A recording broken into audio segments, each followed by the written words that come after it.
Gatto, Gibson, Gomez, Gonzalez, Gordon, Gray, Grove, Hadley, Harper, Hernandez, Holden, Irwin, Jones, Jones Sawyer, Kim, Lackey, Levine, Linder, Lopez, Lowe, Mainshine, Mathis, Mays, McCarty, Medina, Melendez, Mullen, Nazarian, Obernolte, O'Donnell, Olson, Patterson, Quirk, Ridley Thomas, Rodriguez, Salas, Santiago, Steinorth, Stone, Thurman, Ting, Wagner, Waldron, Weber, Wilk, Williams, Wood, Mr. Speaker.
I would ask that all members in the building please report to the floor. All members in the building please report to the floor of the Assembly immediately.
Members, please come to the floor.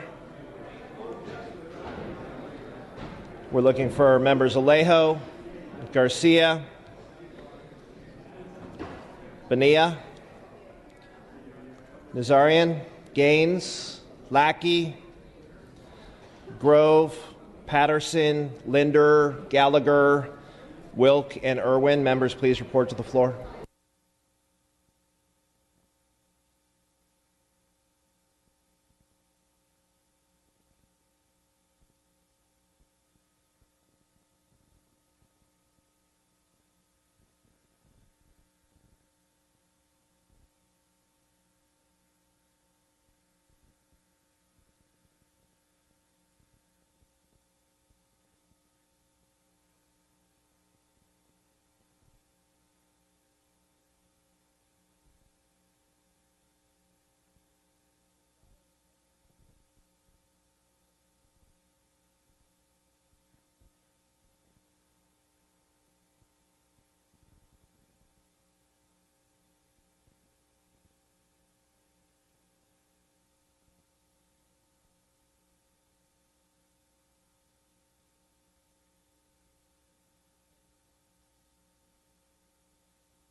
Members, a quorum is present.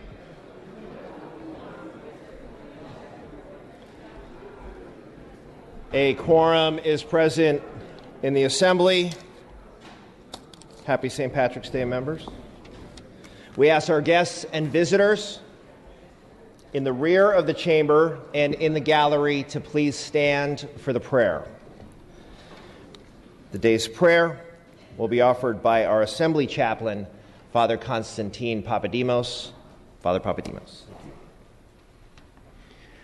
Good morning and happy St. Patrick's Day. Let us pray. Lord, as we begin our work today, we pause to remember St. Patrick, who was a bishop in Ireland during the 5th century. When he arrived there, Ireland was a pagan country, but by the time his earthly life ended, faith in you, Lord, was established in every corner. And so, to honor St. Patrick on this St. Patrick's Day, we offer the following Irish blessing. May God grant you always a sunbeam to warm you, a moonbeam to charm you, a sheltering angel so nothing can harm you, laughter to cheer you, faithful friends near you, and whenever you pray, heaven to hear you. Amen. Thank you, Father. We ask our guests and visitors to remain standing and join us for the flag salute. Please join Assembly Member O'Donnell as he leads us in the pledge. Mr. O'Donnell. Please put your right hand over your heart. Ready, begin. I pledge allegiance to the flag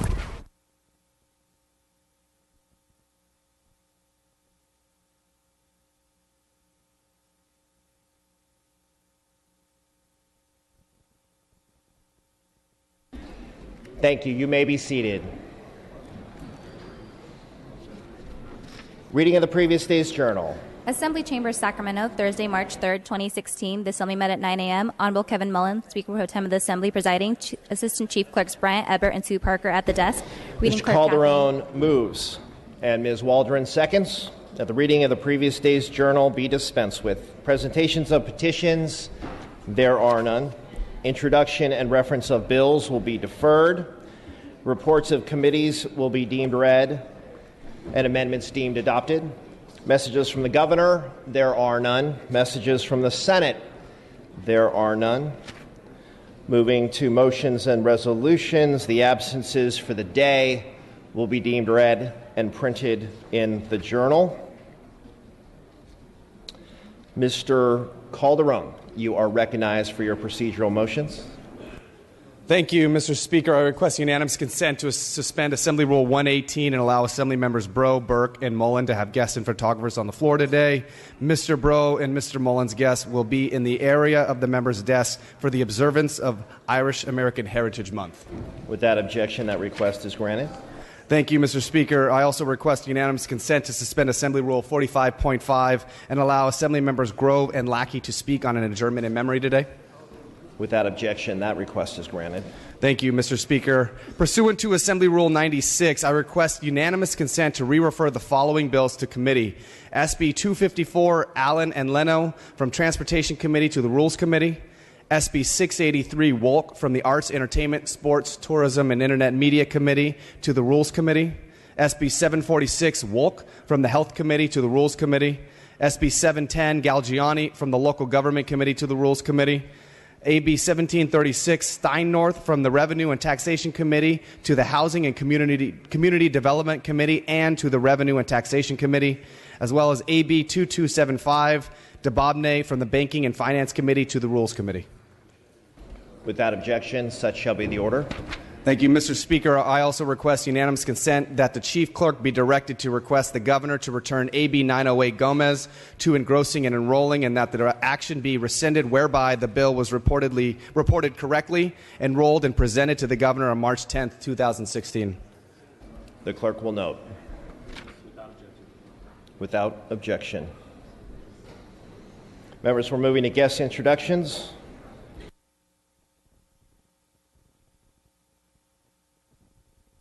Mr. Hadley, you have guests with us in the Assembly today. You are recognized. Thank you, Mr. Speaker. Good morning, colleagues. I'm very pleased to welcome to the gallery tonight or this morning delegates from the 33rd District of the Parent Teachers Association. We've had 40 parents, teachers, and students with us in Sacramento for a couple of days. They have been here for their Sacramento Safari legislative meetings. I've had a great chance to meet with them twice, and we're grateful for their being here and for their advocacy. So please welcome the 33rd District of the PTA to the gallery. Thank you.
Members, we are moving to business on the daily file.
Without objection, we'll move to file item 5, AB 847. The clerk will read. Assembly Bill 847 by Assemblymember Mullen and others, an act relating to mental health, making appropriation therefore, declaring the urgency thereof, to take effect immediately. Assemblymember Mullen, you are recognized. Thank you, Madam Speaker. In 2015, AB 847 was a bill to require the Department of Health Care Services prepare an application for federal funds available to the states to apply for significantly enhanced federal mental health funds under the Excellence in Mental Health Act. It turns out DHCS applied and received a grant during the pendency of AB 847, which made the bill unnecessary. California was one of 24 states that received a grant to compete to become one of the designated states to receive enhanced funding. California's planning grant request was for $2 million, and we only received $900,000. So DHCS asserts that it cannot complete the application process without an additional, without the full $1.9 million. As recently amended, AB 847 would now appropriate an additional $1 million from the Mental Health Services Act Fund, Prop 63, to the State Department of Health Care Services to develop that proposal. The additional $1 million would bring the total to $1.9 million, which is necessary for the application. Specifically, AB 847 requires DHCS to develop a proposal to the United States Secretary of Health and Human Services to be selected as a participating state to receive enhanced federal matching funds to nearly double federal funds to support community mental health and alcohol and drug services with no additional state or county cost. Estimates are that the benefit to the state could be in the range of $1 billion. This bill has an urgency so that DHCS can begin work on the application as soon as possible. Applications are due in October of this year, with awards in January of 2017. If we can get this bill enacted before the spring recess, DHCS should have enough time to get an application completed. In the end, the possible benefit to mental health programs could be very substantial. At the conclusion of the vote, Madam Speaker, I'm requesting immediate transmittal to the governor. Assemblymember Ridley Thomas, you're recognized. Yes, Madam Speaker. Colleagues, I rise in support of AB 847. Thank the gentleman from San Mateo County for bringing it forward. This bill is going to help California be more competitive in accessing federal funds that help alleviate challenges in the mental health of our constituents. It is a forward-looking proposal, and it's how we multiply our resources and redouble our efforts to address a rather challenging set of mental issues for our friends, neighbors, and loved ones. With that, Madam Speaker, I would ask that this body support AB 847 and thank the gentleman from San Mateo for his strong advocacy on the subject matter. Okay. Seeing, hearing no further debate, Assemblymember Mullen, you may close. Respectfully ask for an aye vote. The clerk will open the roll. All those vote who desire to vote. All those vote who desire to vote. All those vote who desire to vote. The clerk will close the roll and tally the vote. Aye 65, no 0 on the urgency. Aye 65, no 0 on the measure. Senate amendments are concurred in. Without objection, the bill is immediately transmitted to the governor. Okay. Without objection, file item number 6, AB 558. The clerk will read. Assembly Bill 558 by Assemblymember Lowe and others, an act relating to horse racing, declaring the urgency thereof to take effect immediately. Assemblymember Gray, you are recognized. Good morning, Madam Speaker, members. I rise today to present AB 558. This bill is back on concurrence. This provides some additional flexibility to our horse racing industry here in California. It got off the floor 38-0. I hope for a successful vote this morning. I respectfully ask for your aye vote. Seeing and hearing no further discussion, the clerk will open the roll. All those vote who desire to vote. All those vote who desire to vote. All those vote who desire to vote.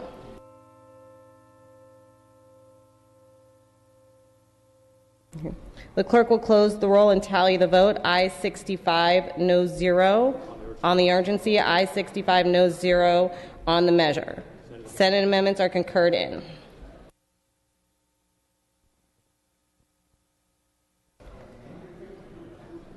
Passed temporarily on items 12 through 20. We will now move to file item 21, ACR 151. The clerk will read. Assembly Concurrent Resolution 151 by Assemblymember Mullen and others, relative to Irish American Heritage Month. Assemblymember Mullen, you may open on the measure. Thank you, Madam Speaker. ACR 151 will designate March 2016 as Irish American Heritage Month in honor of the many contributions Irish Americans have made to the country and the state of California. Millions of Irish people faced with severe hardship due to famine and poverty in their nation immigrated to the United States over the last 2 centuries in search of a more promising future for themselves and their families. The Irish spirit of determination, perseverance, and grit prevailed against dangerous seas and deadly conditions. Irish Americans initially suffered prejudice and discrimination upon first arriving in the States. As the years went on, Irish Americans became deeply integrated in their communities and made numerous contributions in all aspects of American society and culture.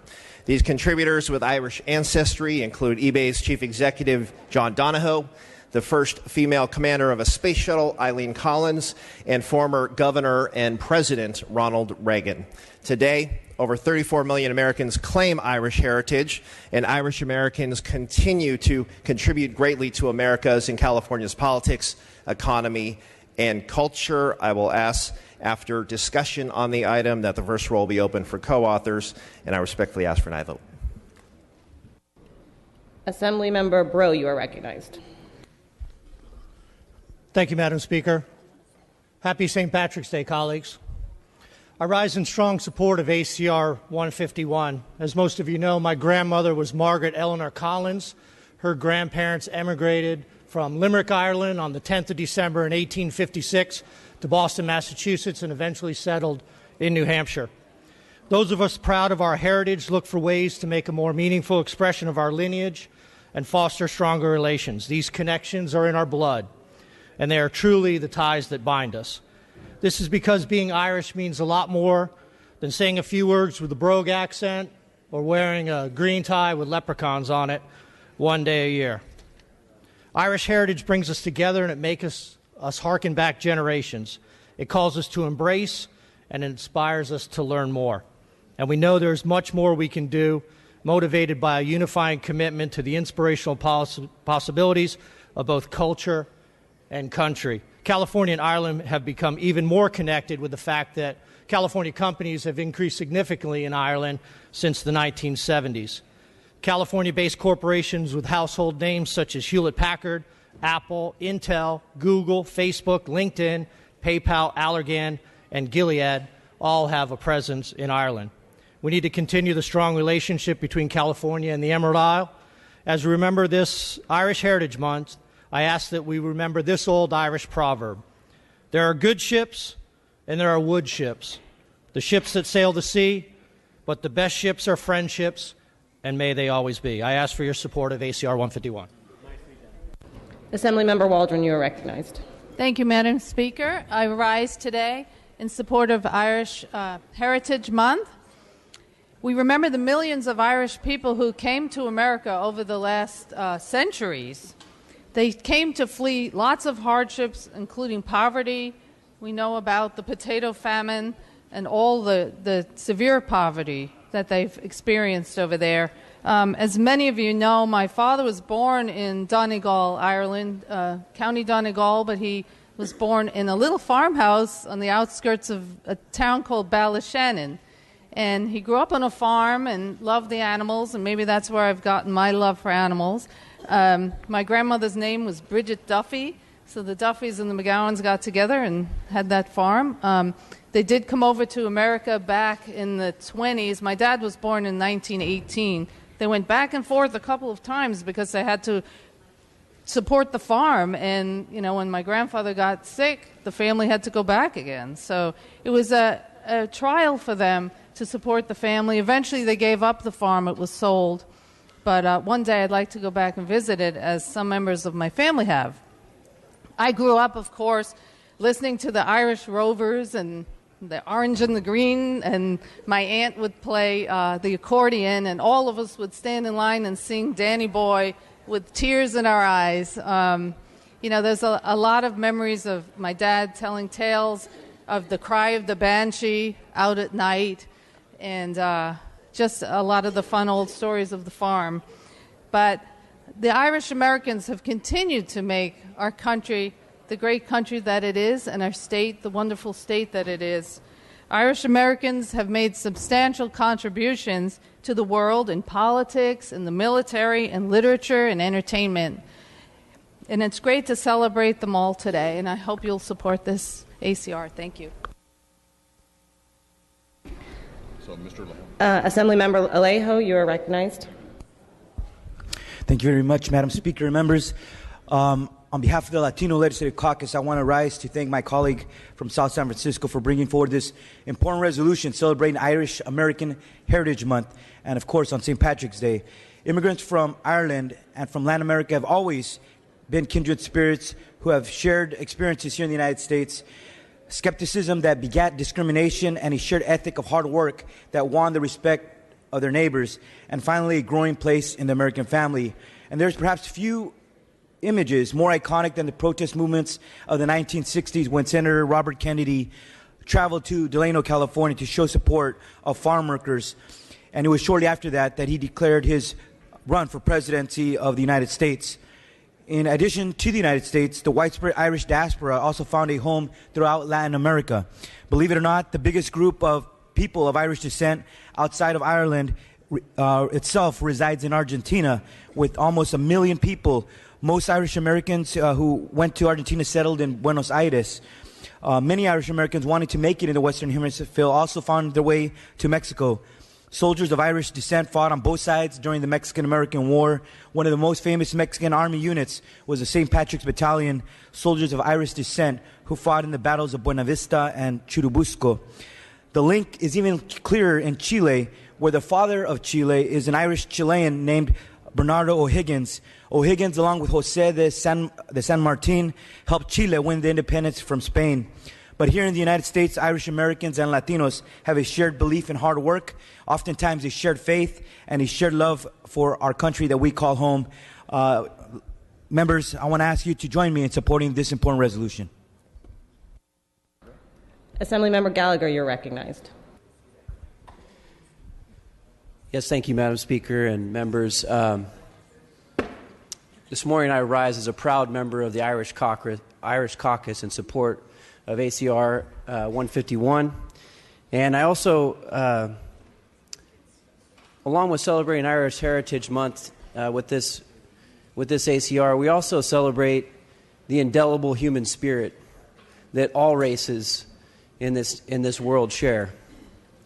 And I proudly wear this pin this morning that recognizes 1916, because actually this year Ireland is celebrating and commemorating 100 years since the Easter Rising, when Irish patriots took to the streets of Dublin and declared independence.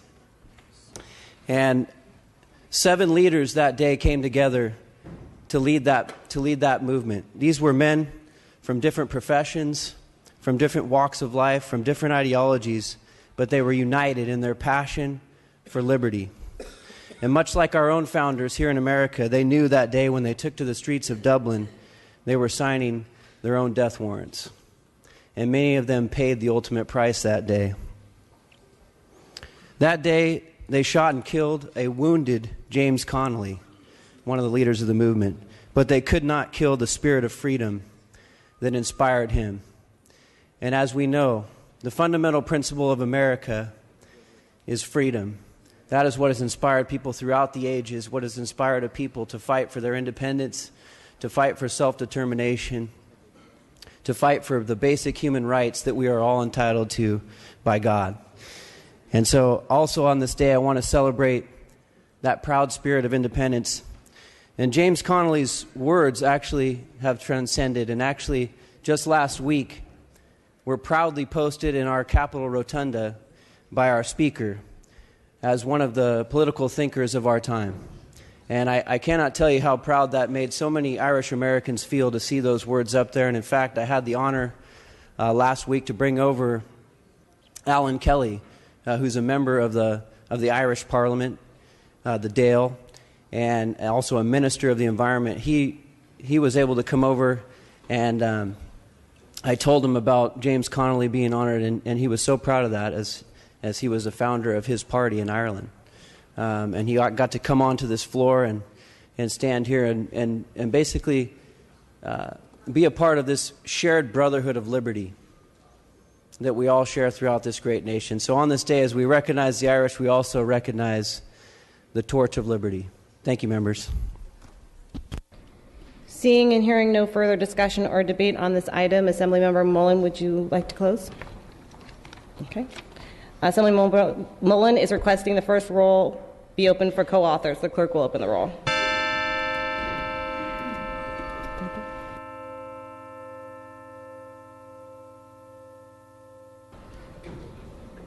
There are 61 co-authors on this measure.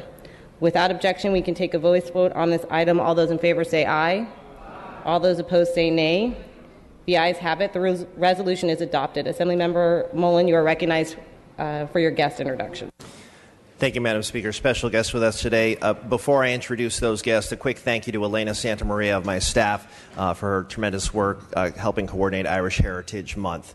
I have the honor of introducing to the Assembly Consul General of Ireland, Philip Grant, and Robbie Hunter of the California State Building and Construction Trades. Robbie Hunter is a native of Belfast, Ireland. In 1972, he started his apprenticeship with the Irish Transport and General Workers Union as a steel erector working in the Harlan and Wolff shipyards, where his great-grandfather, John Quinn, had helped organize the union in 1906 and built the gantry cranes on the Titanic in 1910. Mr. Hunter currently serves as president of California's Building and Construction Trades Council. Joining Robbie today, Philip Grant, the Consul General of Ireland to the Western United States. The Irish consulate, located in San Francisco, was among the first 10 diplomatic offices established by the state of Ireland upon its independence. Its work today is as vital as it was then, providing assistance and support to our Irish immigrants, our Irish American community organizations, and fostering the business, tourism, and academic ties that make Ireland one of California's most important international partners. I want to take a quick moment to acknowledge Mr. Grant and his remarkable leadership in the Irish community during a very tragic time. You'll recall a balcony collapse in Berkeley that took the lives of 6 Irish students and injured 7 others. Mr. Grant will always be remembered for his strength and grace during that incredibly difficult time, and we owe him a debt of gratitude. Please welcome them both to the Assembly chamber today.